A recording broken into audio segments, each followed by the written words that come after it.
कोयला और पेट्रोलियम, कक्षा 8, विषय विज्ञान, अध्याय 5 में हम पढ़ेंगे कोयला और पेट्रोलियम। तो कोयला और पेट्रोलियम की इस पाठ को अपनी बुक में आप पढ़ेंगे और पढ़ने पर आपको जो कुछ बने हुए अभ्यास के प्रश्न मिलेंगे उनका उत्तर यहाँ पर आपको वीडियो में देखने को मिल जाएंगे। तो इसके पहले हम क्वेश्चन को देखने से पहले हम ये देखेंगे कि आपने जो पाठ को पढ़ा तो पाठ में कुछ विशेष जानकारी हैं जिनको हमें याद करना है। तो हमने उनके बारे में क्या सीखा, तो यहाँ देखेंगे आपने क्या सीखा में। जैसे कि नंबर 1, कोयला, पेट्रोलियम और प्राकृतिक गैस जीवाश्म ईंधन हैं।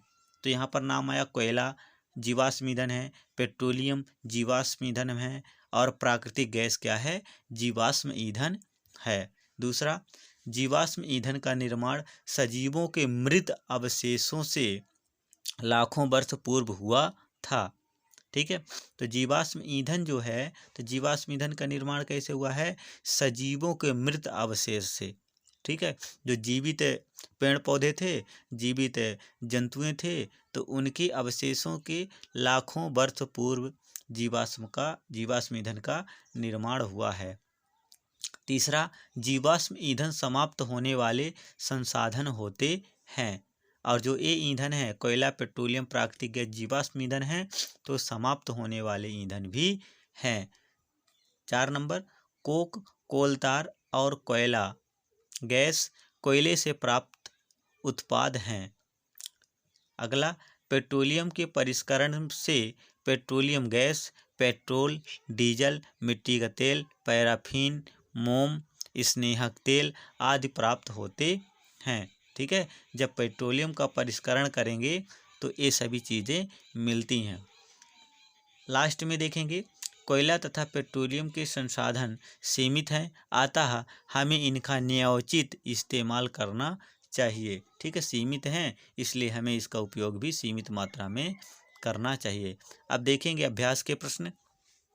अभ्यास के प्रश्न में पहला प्रश्न है, सीएनजी और एलपीजी का ईंधन के रूप में उपयोग करने से क्या लाभ है। तो सीएनजी और एलपीजी का ईंधन के रूप में ये लाभ देखेंगे, क्या लाभ है।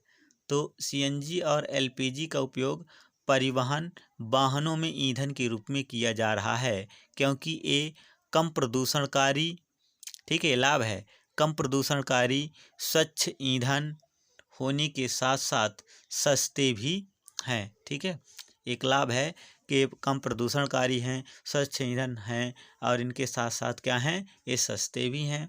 फिर सीएनजी और एलपीजी का अधिक लाभ यह है कि इसे घरों और कारखानों में सीधा जलाया जा सकता है। ठीक है, खाना बनाने के लिए इसका उपयोग किया जाता है, जहां इसकी आपूर्ति पाइपों के माध्यम से की जाती है।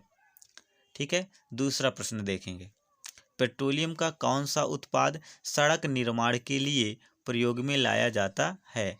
तो सड़क निर्माण के लिए कौन सा उत्पाद लाया जाएगा, इसको देखेंगे। आजकल पक्की सड़कों के निर्माण में कोल तार के स्थान पर एक पेट्रोलियम उत्पाद बिटुमिन का प्रयोग किया जाता है। ठीक है, जो बिटुमिन है ये पेट्रोलियम के उत्पाद हैं। ठीक है, और बिटुमिन का प्रयोग आजकल पक्की सड़कों को बनाने में किया जाता है। नंबर 3, वर्णन कीजिए मृत वनस्पति से कोयला किस प्रकार बनता है, यह प्रक्रम क्या कहलाता है। इसका उत्तर देखेंगे। जो वनस्पति, मृत वनस्पति मतलब बड़े बड़े पेड़ मृत हुए, उनसे कोयला बना, तो इसका प्रक्रम क्या है, कैसे बना, इसको देखेंगे। लगभग 300 मिलियन वर्ष पूर्व पृथ्वी पर निचले जलीय क्षेत्रों के घने वन प्राकृतिक पराक्रमों के कारण मृदा के नीचे दब गए। उनके ऊपर अधिक मृदा होने के कारण वे संपीड़ित हो गए और गहरे होते गए, जिससे उन पर ताप व दाब बढ़ गया और धीरे धीरे कोयले में परिवर्तित हो गए। कोयले में मुख्य रूप से कार्बन होता है और यह प्रक्रम कार्बनीकरण कहलाता है। ठीक है। यहाँ पर ये कहा गया है कि यह पराक्रम क्या कहलाता है, तो कोयला बनने की यह पराक्रम को क्या कहते हैं, कार्बनीकरण कहते हैं। ठीक है, यह पराक्रम कार्बनीकरण है और कैसे कैसे बने इसमें दिया गया है। फिर 4 नंबर, रिक्त स्थान की पूर्ति कीजिए। तो इस वाले खाली स्थान में क्या होगा, कोयला तथा पेट्रोलियम जीवाश्म ईंधन है। ठीक। दूसरा, पेट्रोलियम के विभिन्न संघटकों को पृथक करने का पराक्रम परिष्करण कहलाता है। 3 नंबर, वाहनों के लिए सबसे कम प्रदूषक ईंधन है CNG। ठीक है, सबसे कम प्रदूषक ईंधन है CNG। नंबर 5, निम्नलिखित कथनों के सामने सत्य असत्य लिखिए। तो जीवाश्म ईंधन प्रयोगशाला में बनाए जा सकते हैं। तो क्या जीवाश्म ईंधन प्रयोगशाला में बनाए जा सकते हैं, यह कथन क्या है, असत्य है। ठीक है, क्योंकि जीवाश्म ईंधन बनने में 300 मिलियन वर्ष पूर्व का समय लगा है, तो 300 मिलियन वर्ष पूर्व प्रयोगशाला में लगेगा, दिया जाएगा तो नहीं, इसलिए क्या है, यह कथन असत्य होगा। दूसरा देखेंगे, पेट्रोल की अपेक्षा CNG अधिक प्रदूषक ईंधन है।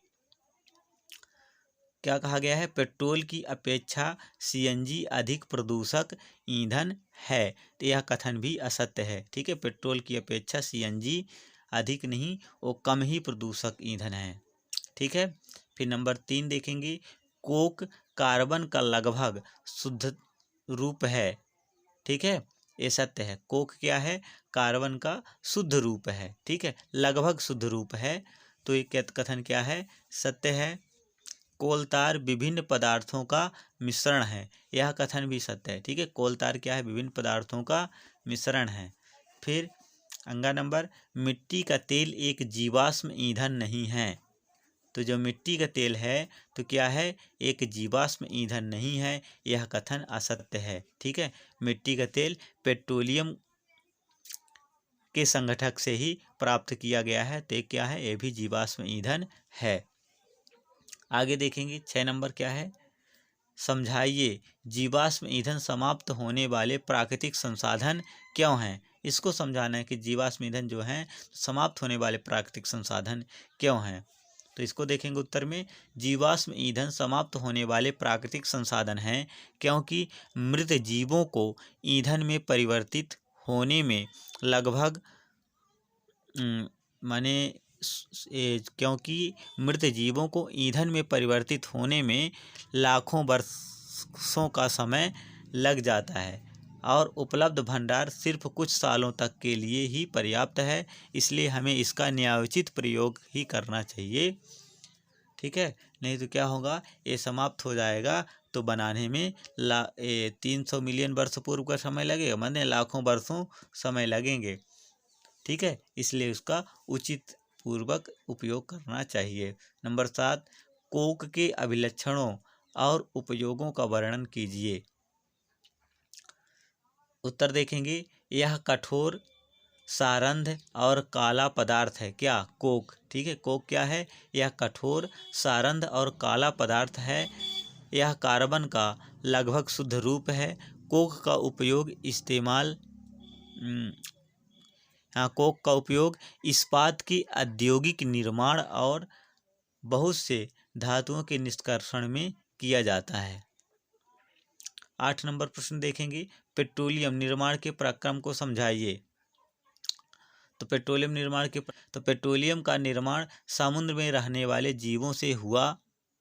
ठीक है, जब ये जीव मृत हुए, इनके शरीर और फिर रेत और मिट्टी के तहों द्वारा ढक गए। लाखों वर्षों में वायु की अनुपस्थिति उच्च ने मृत जीवों को पेट्रोलियम और क्या हुए, यही सब पेट्रोलियम और प्राकृतिक गैस में परिवर्तित हुए। फिर नंबर 9 में देखेंगे, निम्नलिखित सारणी में 2004 से 2010 तक भारत में है, इन आंकड़ों का ग्राफ द्वारा आलेखित करिए।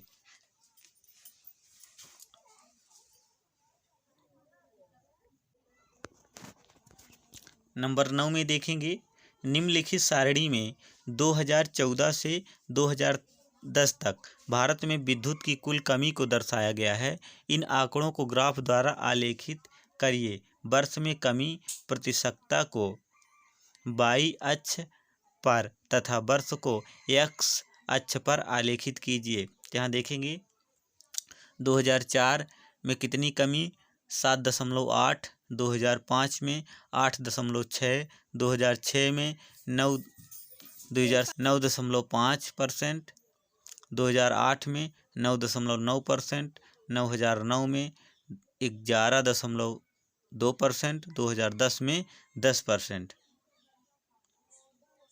ठीक है, इस प्रकार से इसमें कमी को दर्शाया गया है। तो आपको क्या करना है, ग्राफ में खींचना है। ठीक है, कि कैसे कैसे कमी हुई, वर्ष के आधार पर कैसे कैसे कमी हुई है। छात्र से स्वयं करेंगे तो आप लोग इसे करेंगे। ठीक है, यदि करने का कोशिश करेंगे, नहीं यदि आता है तो इसको हम समझा देंगे। ठीक है, एक वीडियो बना के। धन्यवाद, आप लोग वीडियो को अच्छे से देखेंगे।